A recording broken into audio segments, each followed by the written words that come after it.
então não necessita tanta força, tá? Essa é uma arma fabricada pela Áustria e ela é trazida pela Glock do Brasil. A Glock tem uma subsidiária aqui, mas ela não monta a arma aqui.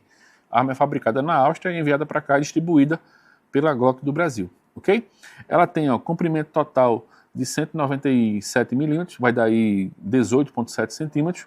O comprimento do ferrolho, só o ferrolho, são 17,4 centímetros. A largura dela é 32 milímetros. A largura do ferrolho, só o ferrolho, 25 milímetros, dá 2,5 centímetros, ok? A altura com o carregador inserido é de 12,8 centímetros. Então é uma arma que é bem compacta, tá? Dá para portar tranquilamente.